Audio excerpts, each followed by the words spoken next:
आठवड्यातून एकदा तरी ही भाजी नक्की खा, कारण हिचे फायदे ऐकून तुम्ही थक्क व्हाल।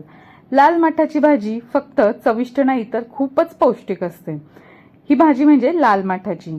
ही निवडून घेतली, स्वच्छ धुवून निथळून घेतली, त्यानंतर आपल्याला अशी मोठी मोठी चिरून घ्यायची। जर तुम्हाला वजन कमी करायचं असेल तर ही भाजी नक्की खा, कारण यामध्ये कॅलरीज कमी असतात, त्यामुळे वजन सांभाळण्यासाठी खूप मदत करतात। तसंच शरीरामध्ये जी काही रोगप्रतिकारक शक्ती आहे ती वाढवण्यासाठी ही भाजी खूप उपयोगी आहे।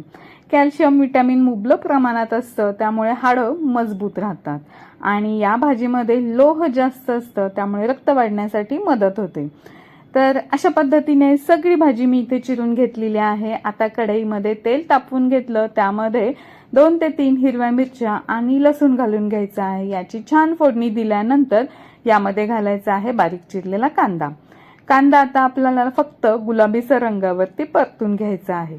आता कांदा छान असा मऊ झाला की यामध्ये लगेचच ही चिरलेली भाजी घालून घ्यायची आहे।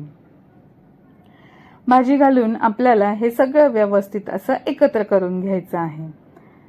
हे बघा, अशा पद्धतीने इतकी ही पौष्टिक भाजी आहे, त्यामुळे आठवड्यातून एकदा तरी आपण ही नक्कीच केली पाहिजे। आता सगळी भाजी घालून घेतल्यानंतर एकदा आपल्याला ही परतून घ्यायची आहे थोडीशी, आणि मग यामध्ये मीठ घालून घ्यायचं आहे।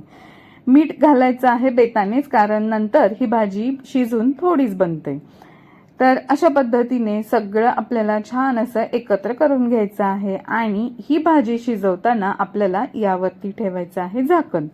झाकण ठेवून आपल्याला एक छान अशी याची वाफ काढून घ्यायची आहे। आता नंतर आपल्याला एकदा ही भाजी बघा अशा पद्धतीने छान अशी शिजली गेलेली आहे। खूप जास्तही आपल्याला ही भाजी शिजवायची नाहीये। तर आता हे बघा, अशा पद्धतीने ही भाजी छान अशी वाफवली गेलेली आहे। भाकरी सोबत तर एकदम मस्तच लागते। इतके सारे फायदे एका भाजीमध्ये आहेत, म्हणूनच आठवड्यातून एकदा तरी ही लाल माठाची भाजी आपल्या जेवणामध्ये नक्कीच खाल्ली गेली पाहिजे आणि ही भाजी खाऊन आपण निरोगी राहायला पाहिजे। तुम्हाला लाल माठाची भाजी आवडते का? कमेंटमध्ये नक्की सांगा आणि अशाच सोप्या आरोग्यदायी टिप्ससाठी आपल्या चॅनलला फॉलो करायला विसरू नका। अशाच मस्त नवनवीन रेसिपी घेऊन पुन्हा भेटूया।